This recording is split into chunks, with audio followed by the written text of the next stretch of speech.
nous menons en Afrique. Il y a 5 ans. Oui, c'est quand ton ami. Attends.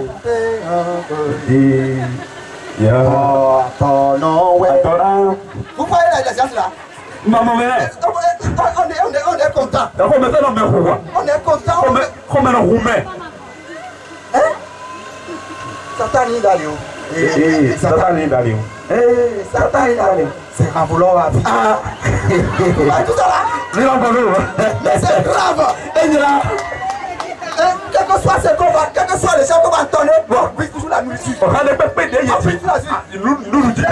Les gens font, il enterre le corps et il vient à la maison s'assied. Pour dire vraiment, je l'ai vu hier. Je l'ai vu hier, il a même salué. Qu'est-ce qu'on attend là? On va amener de l'eau d'abord. On va verser un peu. Ça ne va jamais passer dans cette maison. Ce que nous avons vu maintenant. Ça ne va jamais passer. J'ai parlé avec lui, il m'a dit hier. Il a dit qu'il voulait aller acheter quelque chose. Il ne va pas se lever maintenant. Tu as déjà enterré, donc qu'est-ce que tu fais? Et les gens vont dire quoi? Comme ils sont là. Ils ont déjà pris l'eau. On a déjà enterré. Ça veut dire on va les donner. On n'a pas de poisson. C'est fini. On va dire. La paix va régner sur la maison. C'est que nous venons de vivre maintenant. Ça ne va plus se passer. On va boire tout ce que on attend la nourriture. On attend la nourriture. Si vous n'amenez pas la nourriture, vous voyez les entrées. Les entrées ont des pattes. Les entrées ont des pattes. Ils vont rester derrière ici. Ils vont rester derrière. Quand on ouvre la porte, ça va les pousser. Donnez-lui à manger. Donnez-lui à manger. Mais qui va venir de manger? Sa fille va partir. Et tu dis, mais vivez. Tu viens de la terre et tu es venu à la maison attendre.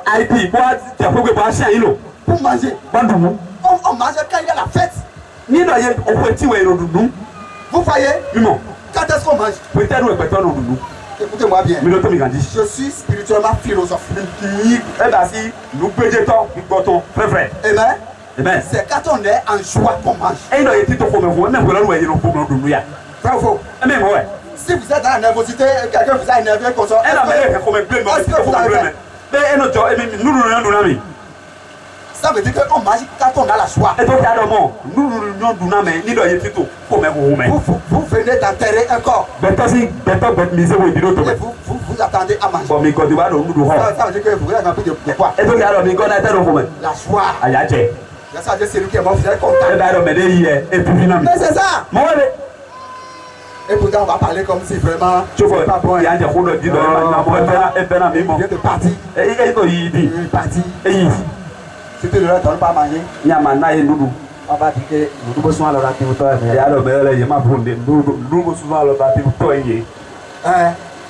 on en a dit ça. C'est lui qui te donne à manger. Dis-moi, c'est lui qui te donne à manger. C'est ça que frère Harry avait fait la fois passée. Il y a quand même pas pour lui. Là, ce son papa est mort. Il a fait ce qu'il peut. Il a fait son Rio Gras. Lorsque nous sommes arrivés, il a dit à Fala me faire un Christ. Tout gracier de lui là, il nous a confié ça. C'est ça. Nous avons amené notre truc à la mission. On a bien mangé. Ah oui? C'est ce qu'il a ça. Et on a parlé de cotisation à la maison là-bas, il a donné. On l'appelle, il dit, mais je n'ai rien encore avec vous là-bas. Vous me cherchez encore de quoi? Alors que ces cotisations, ils ont enlevé un peu pour ces feuilles. Et le reste là, ils se sont rassemblés pour pouvoir partager. C'est pourquoi on appelle frère Harry. Et il leur a dit quoi? Je Je ne partage pas l'argent de mort, l'argent de... Et donc, mon main, tu connais? Non, je ne fais pas ça. Mon emploi, monnaie. Il a déjà fini. Et fonne. Est-ce qu'on peut l'appeler maintenant pour dire, bon, le papa qui est mort là, nous avons fait sa cérémonie telle année. Mais c'est quand là, tu vas à tantôt de quoi dans le bidon, à quoi tu peux les mains. Comment ça? Anyaka. Et ma demande. Encore trop. Encore. Et vous trouvez quoi? Comme le moyen de Donne lui à manger. N'est Sauf vivant. donc, pas comme le temps. Ah, vous avez déjà vu ça? Mais moi. Ecclésiaste 9, verset 5. 9, verset 5. Ecclésiaste.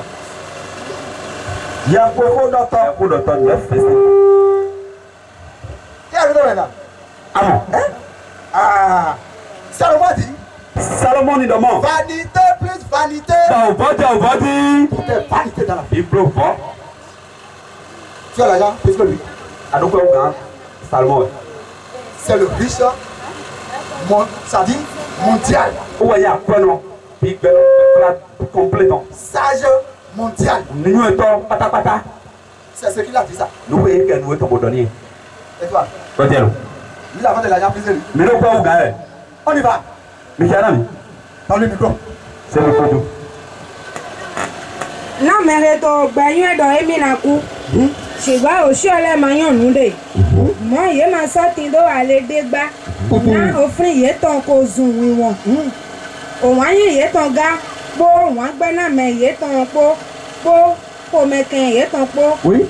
Esudó tó dìbíye. Ça finit, oui. Et bon. Mọ iye máa sọ ti ló mi máa gbèdégbèdé tó ònúkè iye tó wíwá tó òwe gbọ́mẹgbá. Réponds-moi là. Tu vas passer là qui est un ami. Mon? Òun ayé iye tán ga. Non, tu es allé loin. Mon? Mọ ònúkè iye tó wíwá tó. Mọ iye máa ti tó mi máa gbèdégbèdé tó ònúkè iye tó wíwá tó òwe gbọ́gbá. Quand on dit pour là, c'est vous. Et qu'est-ce que vous dites après? Peut-être les gens dans les côtés. Si quelqu'un veut, si on ne fait pas la cérémonie, Ni me les pouliers, ma go. dans la nuit, Nous en met. ils vont chercher des briques À mon yénaba. et lancer sur vos Yénaba, toits. quand on y doit pas Pour dire, après, on va dire que c'est votre. Vous n'avez pas fait la Et cérémonie. il y a un ordre à ma voix. C'est ça, c'est pourquoi il est en train de jeter les pierres. Pour faire si ben quand il doit pas. C'est pas lui, hein. Mais on va. La Bible dit quoi? Et t'as vu là? Quelqu'un qui est mort n'a aucune part. Mais Tout ce qu'on fait, c'est mais comment ça donc vous va de pépé don de pépé mais donc vous voyez bro. Et il est venu pour jeter les pierres. Peter bon wa bara à quand il doit pas. Ce sont les oncles de la maison. Là d'abord pour parler. Les gens dont leur causier n'est jamais sorti. Mais il fait quoi comme on encore péri là. Yo. Si tu ne le sais pas faire, Ya manyo bayi. ils vont t'appauvrir. Il a fort puis bana je. Et commence encore par te poursuivre. Bon après tu côté là vélo.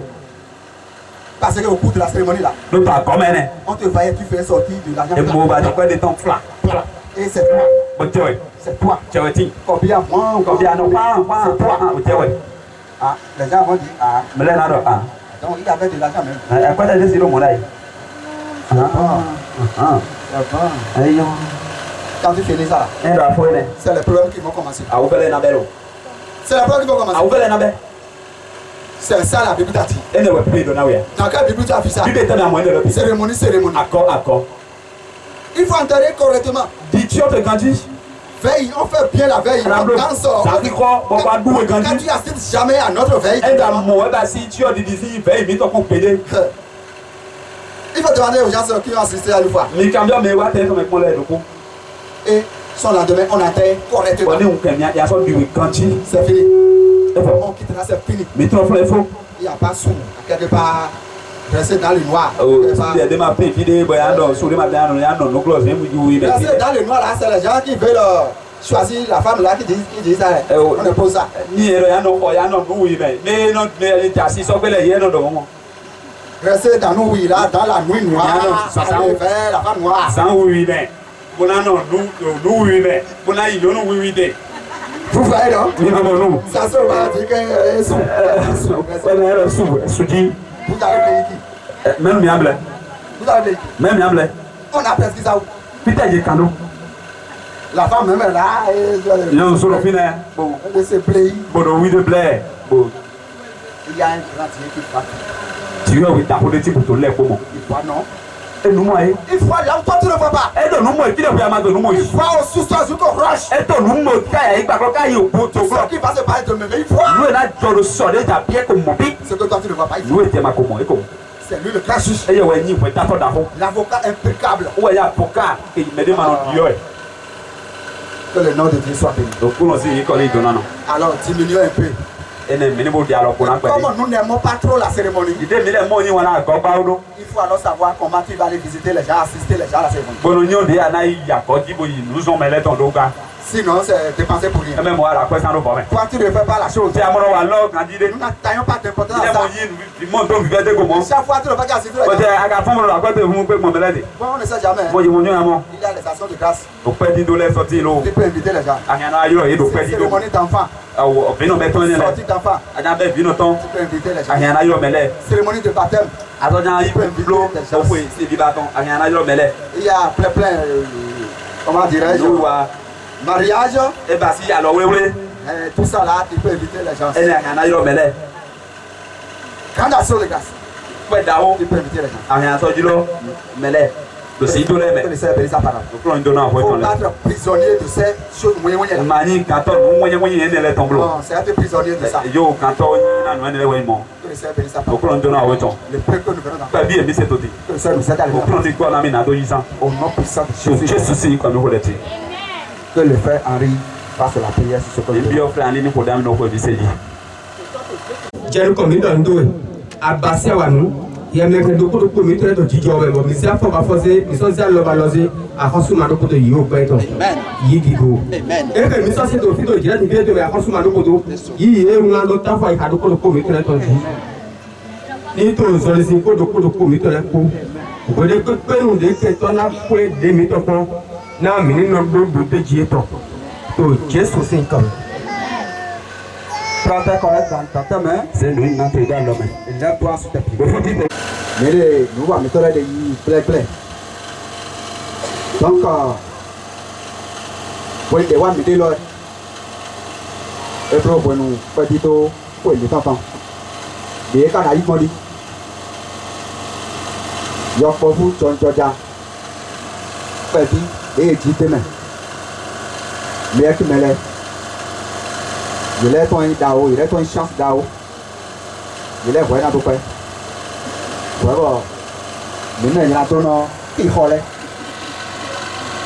Il y a tout le temps. Il faut le racheter. Kabi. Pour nous voir mieux. Oh, banda đi đây. Pour nous voir ban bố khó mi. Mais qui khó nó rồi đấy. Chỉ tên mẹ lại mua phục. Và cô chỉ tên mẹ lại canawa chân có bảo mẹ cô chơi ba tô pe. Chỉ tên mẹ đồ cô đó mấy đồ message. Kêu đi. Buana mẹ lại phụ cô. Donc giờ có phụ ấy. Mới đó. Il y a peut-être mon aussi un bon message de l'autre. Et le couteau. Ouais. Il a plein. Ah bon. Il y a pas fou de. Il m'a très bête de télévision mais bon. Et quand on yo bête de télévision mais bon. Et il me voit mis. Mais là tu te mets. Dole ou à toi mon fils arrivé ou là mais. Il a bête de. Encore. Mais il y a des trucs à quoi puis comme il a fait quoi il faut à l'online et ben quoi t'as camingo des nos zones malais si des mer là autour mais non doit me le film il est toi faire mais que là ma donc des donc comme hier nanu il va te mettre encore ah on da OK on va bête et là ouais ma au début non c'est ma je vais pas d'autre de dire je l'ai pas déjà montré donc on te met tu te mets ouais nous quand dit mais vraiment racheter et nous voit son coup tu te mets très fort racheter nous voit son coup tu te mets ma famille les femmes et quand là lui le truc qui m'a dit alors je là notre pour moi dit pas faire des points voir oui tu vois awade Ah, bon, bon. ah au vieux et ma oui bon ma au dodo après on y est pour notre c'est bon et ma ça taboulé mais c'est Marie Prince.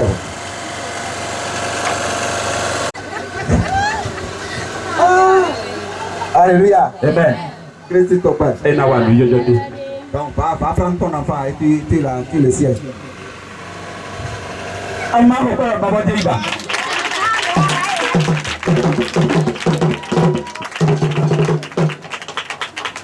Au père.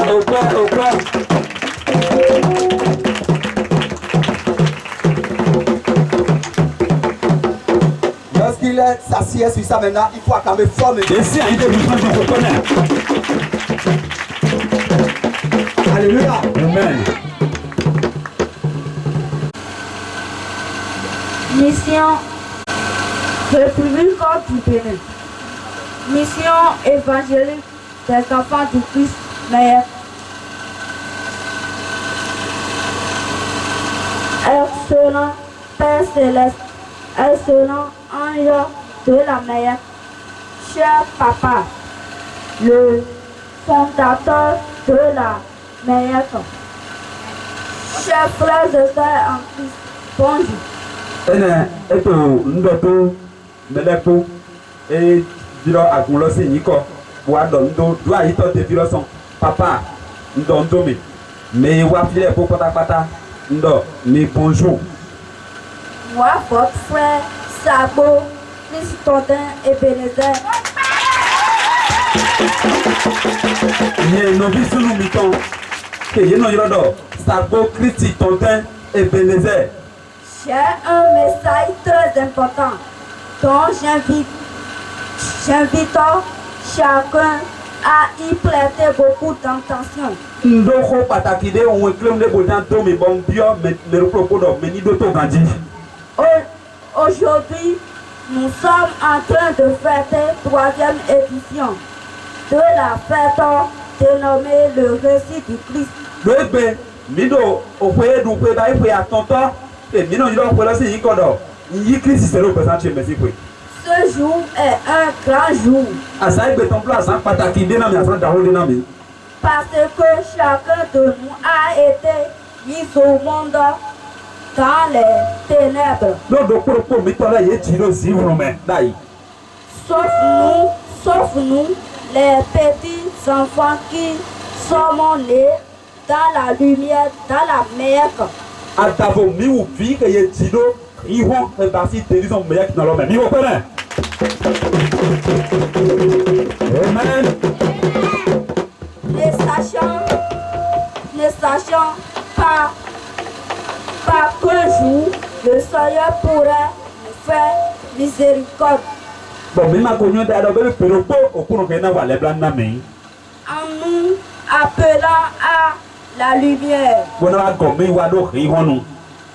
En de pareils jours comme ceci. Taidi asan igbe ton. Chacun de nous doit présenter à son Seigneur un bilan satisfaisant Mais do propos do na ya contact ta me ton pe wa okunu e to se no kon. et encourageant car en nous écoutant depuis hier à aujourd'hui. Ene bona don do agungun nu wa mi te wa lo ti so po kaka je igbe. Notre Christ est resté fidèle Christ mi ton en no peji na mi. quant à ce qui concerne la production de beaucoup de miracles dans nos vies respectives. Na e ba si asun je wa lo pa he kuno wa do present do propos mi to le ton me. Eyin peji no to na mi Christ. Pourquoi ne peux-tu pas jouer pleinement le rôle qui est le tien? E te to ma na wa so de ni to we gandi. Pour finir chez tes autres actes. Na do foko je bi patapata nto bi biore do mo. Titan. 1. Persévérer dans la foi. Yinu ko to do yinu ko ito yiseme. Do bi to yiseme. 2. Agogo. Prêcher la parole de Dieu de toute ta force. Yi wo to le bi patapata bo do la o ju ko ye weton. 3. Atongo. Gagner les âmes pour le Seigneur afin qu'à la prochaine fête du récit du Christ, tu puisses qui puissent présenter un bilan très satisfaisant et encourageant au Seigneur en lui présentant le nouvel amant gagné. Amen.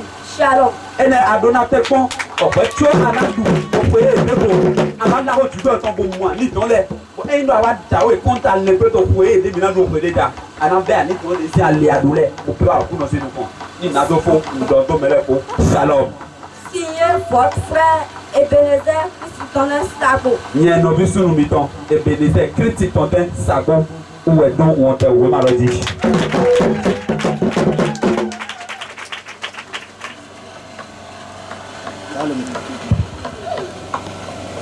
Acclamez fort pour lui. Quand il va partir à sa maison et à sa place. Son enfant est en train de faire quelque chose. Acclamez fort. Attends, les gens viennent. Les gens viennent. Il y a des gens qui se préparent à venir. Assieds-toi, tu prends correctement. Ça y est. Assieds-toi.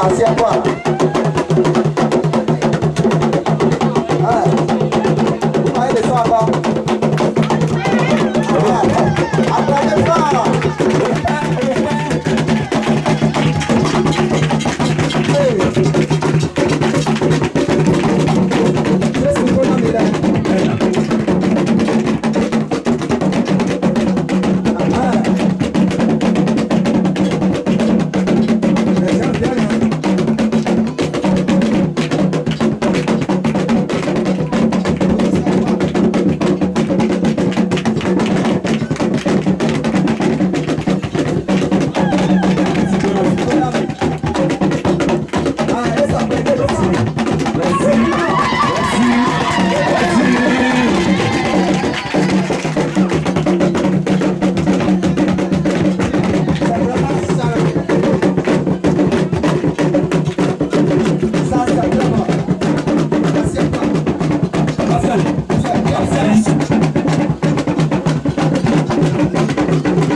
Bye.